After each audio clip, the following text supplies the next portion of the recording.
Your time is up, Senator. So, Senator Okoit Andrew Mutata. Madam Speaker, I rise to support the motion, and I begin off by saying that it's an unfortunate situation that's happening in our country, and we also have we also had a similar situation happening in the UK. If you followed the news, they had a doctor strike, both the so-called junior doctors and the senior doctors, or what we call consultants here. They've had their own way of resolving. In this country, I think we need to sober up in terms of public expenditure. Before we address the question of saying that we cannot pay, we need to sober up and get our priorities right. And I think that this government can pay doctors,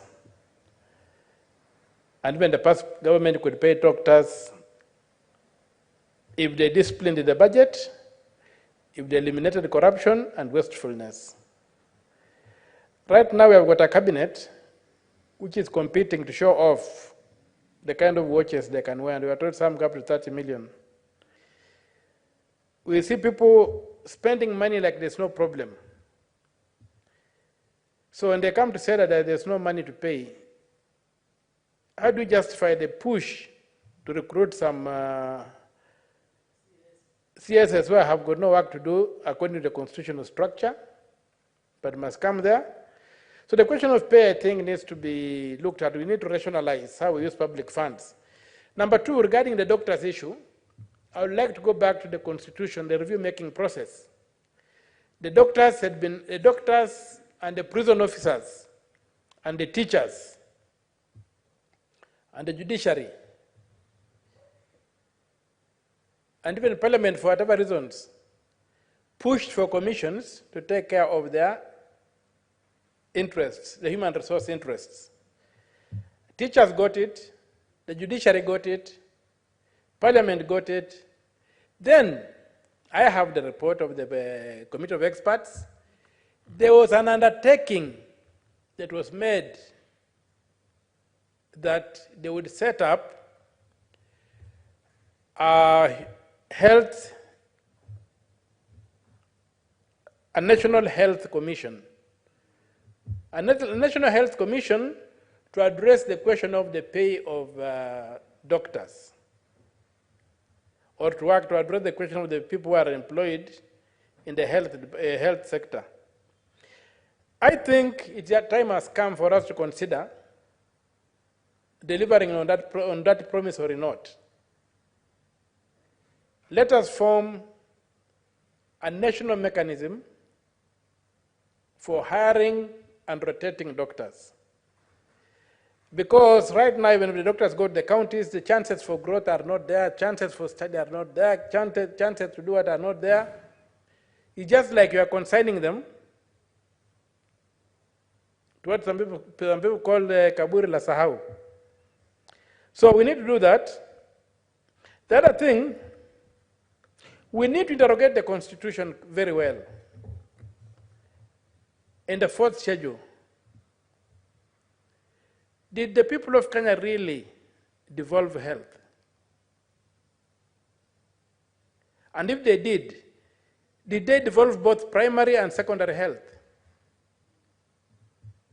I think the fourth schedule, for me, when I read it, I find that it was primary health that was devolved, while the counties were charged with the duty of preventing people from falling sick. But once somebody fell sick, the national government would take over. Because what was devolved, what was retained at the national government is something called National Health Referral Facilities.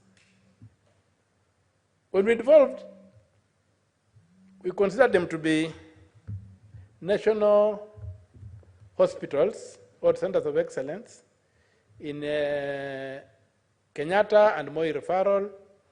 We forgot that some of those centers of excellence were like Mathare, level 4, but were centers of excellence in terms of mental health, The spinal cord injury hospital is only is a national hospital, but it's a level 4 hospital for a center of excellence. In Alupe, you have got the center of excellence in Busia for